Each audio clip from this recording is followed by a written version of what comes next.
Hello, everyone, and welcome to a review of the Blooms Planner from Franklin Planner.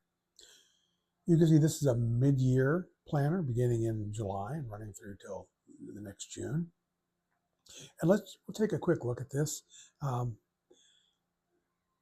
It's on the website. It's described as a thoughtful botanical garden themed layout, and every quarter you'll see that the pictures and theme change, but it still remains in a flower botanical blooms format. So let's go ahead and start taking a look at this. Again, first page always is where you put your demographics in case you lose it. And I have what I do on mine is I'm using the 7 habits, but I'm secretly thinking of changing over to Serenity. And this is the classic size is what I use. But I have a pocket that I purchased, and in my pocket I slip in a business card that has all my contact information on it. The next page is the obligatory, if you forget, here's your quick start guide. Of course, here's the calendar that goes out. And then on the back side of the quick start, of course, it's a productivity pyramid. And I'm always talking about how you need to do your goals and values, mission statement. And you can begin here by using this as a guideline. And we get right into it. This is the index for July, which is the starting month. And this is what the months look like. You can see this layout. Of course, the font is a little different than everything else. We have a handwritten font, at least for the months and the days. And the calendar has hard lines for the dates, or where you can add all your information. Some of the other calendars, 7 Habits is one, Carrera is another one, where the lines are subdued. They're grayed out, so it makes it. I prefer that, but just because then this stands out to me more than the grayed out lines would be, and it might be a little distracting. We'll know when I start working in the Serenity, because the Serenity is set up this way. Maybe when I start adding lines into it and color, because I color everything. Everything is color coded with friction pens and highlighters. It may work out well for me as well. August, you can see the design the same, and each month has the index and the master task list.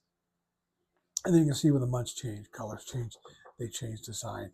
October, here we get into November, now there's a change. January, you can see another change. May, and the botanical theme changes. All right, let's flip right over here. Here is the start of the daily pages. Now this is actually a 2-page per day outline. The 2-page per day comes in a pocket size, which is 3.5 by 6 inches, and the compact size, which is 4.5 by 4.25 by 6.75 inches. Now, the compact size in the blooms, that's what my beautiful wife uses. It comes in the classic size here, 5.5 by 8.5, which is really just a sheet of 8.5 by 11 paper folded in half. It also comes in a Monarch, which is 8.5 by 11. You can also get the blooms filler in the 1-page per day, but that only comes in the classic size, the 5.5 by 8.5. You can get it in the weekly, and the weekly comes in all 4 of the sizes: pocket, compact, classic, and Monarch. Now, Franklin Planner has gone all out and added more items that you can use to supplement the blooms, including monthly tabs. In case you make a mistake and you want to change the tabs out, you can buy new tabs. It also comes with lined pages, which you can see on the pages they change designs. Here's what the pages look like. These are the lined pages, front and back. You can see how the design changes. You can't buy lined pages for all of the planners. Blooms is one that you can. I like to have extra pages to write on. Now, like in every planner, you will get some pages thrown in. And the added pages, the lined pages, will come on every month that has 30 days. So there's 4 extra pages of lined pages. And plus in February, you'll get maybe 1 or 2. So you might end up with a half a dozen lined pages in your planner. Let's take a look at what the actual days look like. You can see the script is handwritten script, and you also get a nice saying. Here's your daily notes page. And then the appointment schedule running from 8 to 8 in 1 hour blocks. And then your task list and the daily tracker. Now, I like the daily tracker. I use that constantly. When I was using I'm using it in my 7 habits, it doesn't have a daily tracker, so I had to add one. I just crossed and put daily tracker and started tracking things. Now in my daily tracker, I'll put in there when my sons work. I'll put in there a payday, how much I make.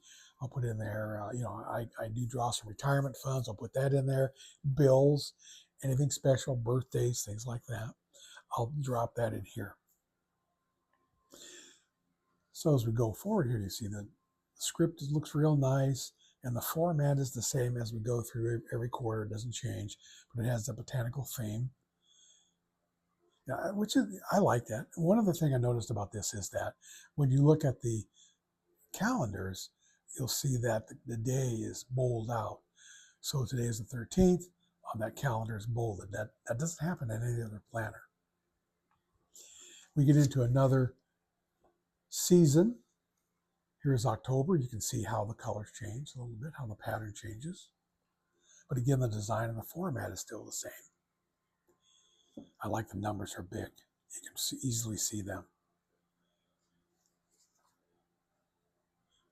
You get a new saying every day. This tells you what day of the week, how many days are left, what week it is. That's something you don't get in every planner either. Now we get into the winter. You can see it changes a little bit in the design. Maybe it's a little bit colder with the gray. And then we get back into January of next year, and it changes again. Now at the end, the back end, this is the last day of June. Oops, there's a page for you. Because June, 30 days. So here's the last day of June. And we get into the added things. Holidays and observances, that's always included. And then your future planning schedule. And this just has to 2025. Monthly from 2025. Oh, sorry, I made a mistake. There is a 2026. But it is just front and back 1 page, whereas the 2025 going forward, you get 1 month on a page. And that's it for the blooms. If you have any questions, just leave it in the bottom here, and I'll get back to you. But once again, this is Matt Jarvis, and it was a pleasure speaking with you today.